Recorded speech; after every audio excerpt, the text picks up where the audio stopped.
अब हमने last video में देखा था कि गेम में दो और लोग आ चुके हैं, बॉयलर और ओबीगिरो, जो कि बहुत ही ब्रूटल प्लेयर हैं। अब यहाँ लू और शिन दोनों बहुत बड़ी प्रॉब्लम में हैं और बॉयलर साकामोटो पर बहुत भारी पड़ रहा है। साकामोटो एक भी अटैक लैंड नहीं कर पाया है। अब भारी मार खाने के बाद साकामोटो उठकर वापस आता है, लेकिन कम्प्लीटली डिफरेंट लुक में, भाई एकदम फिट बॉडी शॉडी के साथ में। अब देखते हैं आगे क्या होता है। लेकिन अगर आपने इसके पहले के एपिसोड्स अभी तक नहीं देखे हैं तो सारे एपिसोड्स की लिंक डिस्क्रिप्शन में है, आप वहां से देख सकते हैं।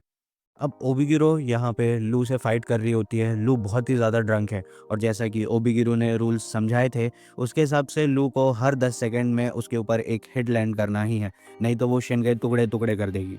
अब शिन लू को फाइट करते हुए देख काफ़ी सरप्राइज्ड है, क्योंकि लू ड्रंक होने के बाद भी ओबिगिरो को टक्कर दे रही थी। लेकिन शिन लू से फिर भी कहता है कि तेरे पैर पड़ता हूँ, प्लीज़ इस फाइट को सीरियसली ले ले, नहीं तो मैं मारा जाऊँगा।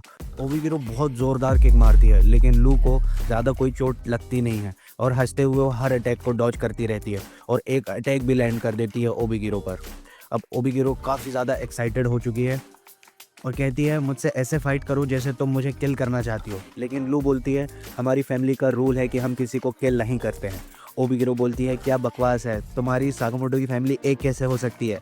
लेकिन लू कहती है Shin, mister Sakamoto, Mrs Sakamoto और हाना, जो कि साकामोटो की लड़की है, वो सब इसकी फैमिली है और उनसे वो बहुत ज़्यादा प्यार करती है। ओबिगिरो इसे स्टूपिड बोल देती है और अटैक करती है। लू बहुत ज़्यादा गुस्सा हो जाती है और एक ज़ोरदार पंच लैंड करने वाली होती है, लेकिन लू एकदम से रुक जाती है क्योंकि उसकी दारू अब उतर गई है। वो शिन से पूछती है हम कहाँ हैं और ये लेडी कौन है।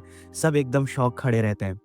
ओबिगिरो बोलती है उससे बहुत टाइम बाद किसी ने इस तरह से टक्कर दी है और वो एकदम से बहुत ज़्यादा एक्साइटेड हो जाती है और लू से बहुत ही ज़्यादा इंप्रेस हो जाती है। अब शेन इससे बोलता है क्या भाई अब हम जा सकते हैं। अब इस सीन में अल्टीमेट बैटल चल रही है बॉइल्ड और साकामोटो की, एंड अब साकामोटो का लुक कम्प्लीटली डिफरेंट है। वो एकदम फिट और मस्कुलिन दिख रहा है। वो बॉइल्ड को कहता है कि उसे बॉइल्ड याद है, एंड अब साकामोटो अपनी एबिलिटी बॉइल्ड को दिखाना चाहता है कि अब वो क्या कर सकता है। बॉइल्ड कहता है पता नहीं कौन सी पार्टी ट्रिक कर रहे हो तुम मेरे भाई, लेकिन मुझे कमजोर मत समझो और ज्यादा होशियार मत बनो। तुम जो भी करना है जल्दी करो क्योंकि तुम्हारी फैमिली डेंजर में है। साकामोटो बोलता है मुझे मेरी फैमिली की ज्यादा टेंशन नहीं है, क्योंकि जिन पर मैं बहुत ज्यादा ट्रस्ट करता हूँ वो मेरी फैमिली को प्रोटेक्ट कर रहे हैं। इतने में साकामोटो एक जोरदार पंच बॉइल्ड के फेस पर लैंड कर देता है। बॉइल्ड को सोचने का भी टाइम नहीं मिलता और ये वॉल ब्रेक करके दोनों बाहर आ जाते हैं।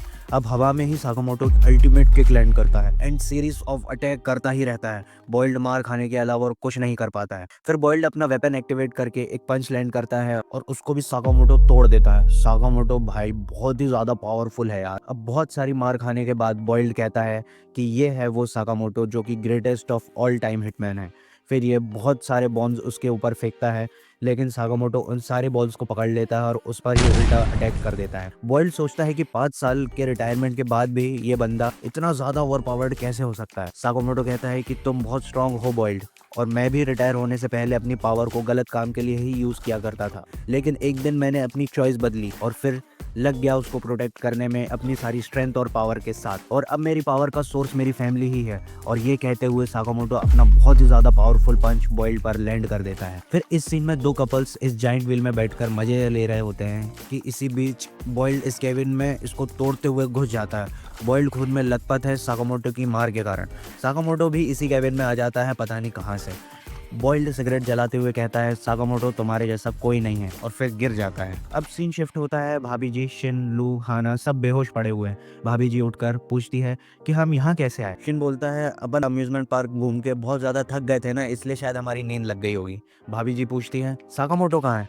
शिन कहता है मैं अभी ढूंढ कर लाता हूँ, और वहां से चला जाता है। अब यहाँ केबिन पूरा डिस्ट्रॉयड है और ये साकामोटो और बॉइल्ड इस साइड से उतरते हैं। तो ये लेडी पूछती है कि ये सब कैसे हुआ, तो बॉइल्ड उसको बोलता है कि किसी घायल आदमी से ये नहीं पूछना कभी कि उसे चोट कैसे लगी। ये लेडी बोलती है अरे भाड़ में जाओ तुम, ये बताओ इस तोड़फोड़ का खर्चा कौन भरेगा। अब बॉइल्ड साकामोटो से कहता है कि चलो तुमने मुझे हरा दिया, अब मैं तुम्हारे पीछे नहीं आऊंगा। साकामोटो यहाँ मीट बन खरीद रहा होता है और ठूसना चालू कर देता है। ये बोलता है भाई मुझे भी एक खिलाओ यार।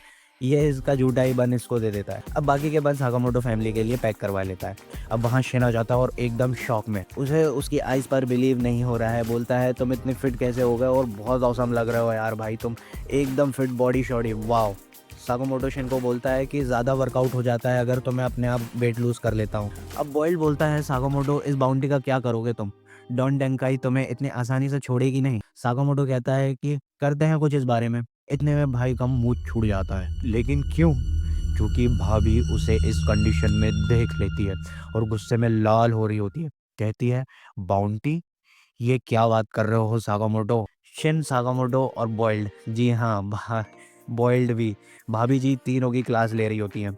बोलती हैं, चलो अब फटाफट बोलना चालू करो, क्या चल रहा है ये मेरे पीठ के पीछे? साकामोटो फटाफट सब बकना शुरू कर देता है। कहता है, मेरे ऊपर पता नहीं किसी ने बाउंटी रखी है और कुछ मैन मुझे मारने की कोशिश भी कर चुके हैं। मैडम जी कहती है, और तुमने अभी तक ये सब मुझे क्यों नहीं बताया? इतने में बॉइल्ड कहता है कि साकामोटो ने अपनी फैमिली को खुश देखना चाहा और उससे ज़्यादा कुछ भी नहीं, आप ज़्यादा टेंशन मत लो।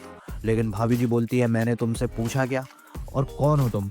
ये कहता है, मेरा नाम बॉइल्ड है और मैं एक हिटमैन हूँ। ये बोलती है, मुझ पर एक एहसान करो, तुम मेरे हस्बैंड को मारना बंद करो।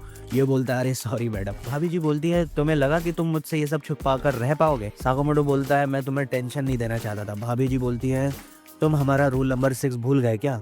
कोई सीक्रेट नहीं, कुछ छुपाना नहीं और कोई झूठ बोलना नहीं। और भाई के रिएक्शन से तो हमें यही पता चलता है कि भाई ये रूल भूल गया है। भाभी जी बोलती है, जो भी है इस रायते को समेटो और ठिकाने लगाओ। बोलती है, चलो अब सब सॉर्ट हो गया है, और वहाँ से चली जाती है।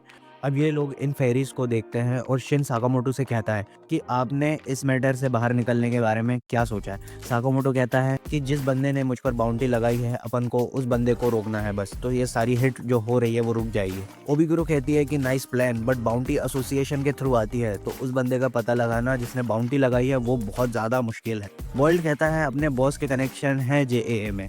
शिन कहता है, तो चलो भाई, ये तो बहुत अच्छी बात है, चलो अपने आप बॉस को फ़ोन लगाओ। बॉइल्ड कहता है, पागल वागल है क्या भाई? मैं इन सब चक्करों में नहीं पड़ना चाहता और मुझे पता नहीं है बॉस कहाँ पर है। शिन कहता है, अरे यार तुम कोई काम के नहीं हो फिर तो। बॉइल्ड कहता है, भाई खुद पता लगाओ तुम। और कहता है, चलो भाई हम निकलते हैं फिर। ओबिगिरो कहती है, लू को बाय कहना मेरी तरफ से, और वहाँ से चले जाते हैं। शिन कहता है, डॉन डेंकाई के बारे में अपने को कोई आइडिया नहीं है, तो शुरू कैसे करें? साकामोटो कहता है, मेरे पास एक आइडिया है। अब इस सीन में साकामोटो वापस मोटा भाई बन चुका है और इस बात पर शिन बहुत ही ज़्यादा फ्रस्ट्रेटेड है। बोलता है कि एक दिन में वापस ये इतना वेट कैसे गेन कर लिया? लू बोलती है, अब इतना भर भर के कोई खाएगा तो भाई मोटा ही होगा ना। अब यहाँ ये लोग गली गुच्चों से होते हुए कोई अंडरग्राउंड बेसमेंट में पहुँचते हैं। यहाँ पुरानी सीडीज़ की दुकान है। इस दुकान में बहुत सारी सीडीज़ हैं और ये इन्फॉर्मेशन बैंक है, जहाँ हर इन्फॉर्मेशन मूवी के फॉर्मेट में होती है। ये लोग डॉन डेंकाई मूवी वाली सीडी उठाकर उसे देखते हैं और सारी इन्फॉर्मेशन को शिन अपनी डायरी में नोट करता है। लेकिन हमारा मोटा भाई पॉपकॉर्न ठूसकर झपकी ले रहा होता है। मूवी ख़त्म हो जाती है और ये बंदा टोटल बिल बताता है, जो कि होता है 756,000 येन। ये सुन के शिन की गांड फट जाती है, लेकिन अपना मोटा भाई पेमेंट कर देता है और कहता है कि मेरी पहले की सेविंग्स अभी काम आ रही है, और वहाँ से जाने लग जाते हैं। तो ये बंदा कहता है कि तुम्हारे कुछ और दोस्त भी आने वाले हैं शायद। साकामोटो पूछता है, क्या? ये क्या बक रहे हो मादरचोद? तो ये कहता है, मैं ज़्यादा कुछ तो नहीं जानता, अभी उसकी मूवी अवेलेबल नहीं है मेरे पास, बट ध्यान रखना तुम। अब सीन शिफ्ट होता है। अब यहाँ ये बंदा नागुमो से पूछता है कि तुम साकामोटो से मिल चुके हो, हमें खबर मिली है इस बारे में। नागुमो बोलता है, क्या तुम साकामोटो तारो की बात कर रहे हो? वाह यार, पुरानी यादें ताज़ा हो गई, पता नहीं कहाँ होगा और वो क्या कर रहा होगा। ये बंदा बोलता है, नागुमो तुम ज़्यादा ओवर स्मार्ट मत बनो, हम लोगों को चूतिया मत बनाओ, और अगर तुम्हें मरना नहीं हो तो फटाफट बताओ। फिर ये बंदा कहता है कि रिलैक्स हो जाओ बॉयज़ को आ जाने दो, फिर देखते हैं। फिर ये बंदा कहता है, मुझे इस गणवरे पर भरोसा नहीं है, और उस पर अटैक कर देता है। नागुमो डॉज कर देता है और कहता है, भाई आराम से, हमें इतने हथियार यूज़ नहीं करने चाहिए। फिर ये बंदा बोलता है, कुछ बंदों का खून बहुत गर्म है अपने यहाँ पर, क्यों ओसारागी? ये कहती है, मिस्टर शिचिबा आराम से, आप उसे मत खाओ, आपको शायद वो चीज़ पसंद ना आए। फिर ये शेफ़ को बुलाता है और एकदम रेज में आ जाता है और उसको मार डालता है। भाई खतरनाक बंदे लग रहे हैं मुझे तो ये लोग सब। फिर ये बुढ़ा आ जाता है और इनको ग्रीट करता है और अपना नाम बताता है इरिया, और ये एक कम्युनिकेशन कोऑर्डिनेटर है फॉर जेएए। ये कहता है, ये अपना थैंक्स देता है एंटायर दी ऑर्डर को। जी हाँ गाइज, ये लोग दी ऑर्डर हैं जिसकी बात तात्सु कर रहा था। अगर आपने लास्ट वीडियो नहीं देखी है तो लिंक डिस्क्रिप्शन में है, आप वहाँ से देख सकते हैं। अब ये बंदा कहता है कि अभी कुछ बंदे नहीं आए हैं दी ऑर्डर के, और पूछता है कि बाकी के 4 बंदे कहाँ रह गए यार? लेकिन ये लंबे बालों वाला कहता है कि 3 बंदे तो नहीं आ रहे हैं, और लेकिन ओल्ड मैन ताकामुरा की कुछ और ही स्टोरी। नागुमो कहता है, हो सकता है दादाजी बिजी हैं शायद। अब ये बुढ़ा इन्हें एक फ़ोटो दिखाता है और बताता है कि एक किलर रैम्पेज पर है और अपने एसोसिएशन के बहुत बंदों को मार चुका है, और बंदा मारता ही जा रहा है। जेएए ने इस मैटर को तुम लोग को जल्द से जल्द संभालने के लिए कहा है। In the name of the order. अब सीन शिफ्ट होता है एंड हमारी टीम डॉन डेंकाई के हेडक्वार्टर्स के सामने खड़ी है। मोटा भाई कहता है कि हमें फाइट जितना हो सके उतना अवॉइड करना है और इस ऑपरेशन को दबे पैर ही निपटाना है। अब हमारे सामने ये दो बंदे आते हैं जो कि साकामोटो और बॉइल्ड की फ़ाइट डिस्कस कर रहे होते हैं। ये दोनों ऊपर छिपे हुए रहते हैं। शिन इस बंदे को टपका देता है और मोटा भाई इसको। अब ये लोग बिल्डिंग में एंट्री ले चुके हैं। लू पूछती है कि इनका बॉस कहाँ छुपा है। ये बोलता है, पागल औरत, मूवी ध्यान से क्यों नहीं देखी तूने। शिन इनको समझाता है कि बॉस का कमरा सबसे ऊपर है, तो हम बाहर खिड़की से भी जा सकते हैं जैसा कि मूवी में हमको दिखाया था। क्यों भाई साकामोटो। ये बोलता है, भाई ध्यान नहीं है यार, मेरी आग लग गई थी उस टाइम। अब इस बंदे को हमारी टीम शॉक लगाकर अंदर घुस जाती है। लू कहती है, मज़ा आ रहा है मुझे तो, बहुत एकदम स्पाई मूवी वाली फीलिंग आ रही है। शिन कहता है, ये कोई गेम नहीं है पगली। अब शिन कहता है कि वो कोई माइंड रीड नहीं कर पा रहा है इस फ्लोर पर। और अब इस कमरे के सामने आ जाते हैं और फिर गेट ओपन होता है तो हम देखते हैं वहाँ पर नागुमो बैठा है और वहाँ सब लाशों के ढेर लगे हुए हैं। एकदम चिल वाइब्स देता है यार ये बंदा, बहुत खतरनाक। ये बोलता है कि हेलो भाई साकामोटो, उप्स, तुमने तो मुझे रंगे हाथों पकड़ लिया मेरे भाई। मैंने यहाँ सारे एलिट्स को मार डाला इंक्लूडिंग द बॉस, और सॉरी भाई, मुझे तुम्हें और तुम्हारी टीम को भी मारना होगा। और आगे बढ़ता है और एकदम से शिन पर एक फास्ट अटैक कर देता है और शिन के गले में नाइफ घुसा देता है। लेकिन वेट, ये नकली नाइफ है, इसने फिर से इनकी फिरकी ले ली। ये दोनों इसकी सुटाई कर देते हैं। नागुमो कहता है, भाई मैं तो खुद यहाँ कुछ काम से निकल रहा था तो यहाँ आया तो देखा यहाँ पर ऑलरेडी सब मर चुके हैं। साकामोटो पूछता है कि क्या काम था तुम्हें। ये बोलता है, कुछ नहीं, बस एक इन्वेस्टिगेशन कर रहा था। कोई बंदा है जो सारे एसोसिएशन के बंदों को मार रहा है। अभी तक उसने 100 से ज़्यादा बंदे निपटा दिए हैं और उसका स्टाइल कुछ अलग है। मारने के बाद वो अपना मार्क बना देता है जो कि है एक्स। तो हमें उसका नाम फ़िलहाल के लिए एक्स रखा है और कुछ लोग उसे स्लर भी कहते हैं। ये बंदा कुछ तो मैसेज एसोसिएशन को देना चाह रहा है। शिन कहता है, ये तो बहुत ज़्यादा प्रो बंदों को मार चुका है। साकामोटो कहता है, तो दी ऑर्डर भी इस मैटर में इन्वॉल्व हो चुकी है। ये कहता है, हाँ भाई। लू पूछती है, ये ऑर्डर क्या चीज़ है। ये बताता है कि हम एक स्पेशल फोर्स है एसोसिएशन के अंदर, हम लोग टॉप असेसिन्स हैं। इसके अंदर हमें JAA के अंदर ऑर्डर मेंटेन करना होता है और उसको मारना होता है जो एक्सट्रीमली पावरफुल और डेंजर हो एसोसिएशन के लिए। और तुम लोग की जानकारी के लिए मैं बता दूं कि तुम्हारा बॉस साकामोटो भी दी ऑर्डर का हिस्सा। शिन के पैरों तले से ज़मीन खिसक जाती है। ये सोचता है, ये बात मुझे कैसे नहीं पता चली आज तक। ये कहता है, चलो हम तो पता लगा ही लेंगे, लेकिन तुम लोग भी बचकर रहना स्लर्स। शिन कहता है कि हम क्यों सोचे भाई उसके बारे में। ये कहता है कि जिस दिन से हमारे बंदों का मरना चालू हुआ है उसी दिन साकामोटो पर भी वो बाउंटी लगी थी, तो शायद हो सकता है दोनों चीज़ें कनेक्टेड हों। अब यहाँ हमें नया बंदा दिखाते हैं जो कि राइम्स पढ़ रहा है। यहाँ बहुत सारे बंदे मरे हुए पड़े हैं। ये बंदा पूरे वाइट एंड वाइट कपड़ों में है और यहाँ एक्स बना रहा है। गाइस, यही है शायद वो बंदा जो सबको निपटा रहा है। अब हम अपनी शॉप पर वापस आ चुके हैं और यहाँ एक और किलर आ चुका है शॉप पर साकामोटो पर अटैक करने के लिए। भाभी जी भी यहाँ बैठी हैं, कहती हैं, आजकल ये किलर्स कुछ ज़्यादा ही आने लगे हैं शॉप पर। चलो कोई नहीं, हमारी मलम पट्टी की सेल्स तो बढ़ ही रही है तो अच्छी बात है। शिन बोलता है, सीरियसली मैडम। फिर हाना इन तीनों को बैंडेज ला कर देती है। फिर साकामोटो को नागुमो की एक बात याद आती है जिसमें नागुमो साकामोटो से कह रहा होता है कि भाई, तुम्हें बॉइल्ड ने इतना परेशान किया है तो मेरे भाई, आगे भगवान ही भला करे तुम्हारा। इन 5 सालों में तुम्हारा शायद कोई खाक फ़ायदा नहीं हुआ है रिटायर होके। साकामोटो शिन को बोलता है, अब अपने को और भी ज़्यादा स्ट्रांग होना पड़ेगा आने वाले खतरों के लिए। शिन कहता है कि अब अपने को गोली की रफ्तार से ट्रेनिंग स्टार्ट करनी होगी और अब इनकी ट्रेनिंग शुरू हो जाती है।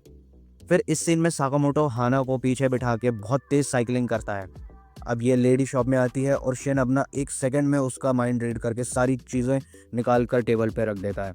अब यहाँ लू कहती है कि मुझे अगर ट्रेनिंग करनी है तो जैसे मछली पानी पीती है वैसे मुझे दारू पीनी होगी। ये अलग ही है यार। और ये बंदा आता है और फिर ये बॉटल उसके सिर पर फोड़ देती है और ये बंदा एक्चुअल में किलर होता है। नाइस जॉब लू। और ये एपिसोड यहाँ पर ख़त्म हो जाता है। तो गाइज़, अब आप कमेंट्स में गेस करिए कि हमारी टीम आने वाले खतरों से कैसे लड़ेगी। चलिए, नेक्स्ट एपिसोड की वीडियो जल्दी आने वाली है तो लाइक कर लेना, सब्सक्राइब कर लेना और उस बेल आइकन को ऑन कर लेना। That's my time guys, bye.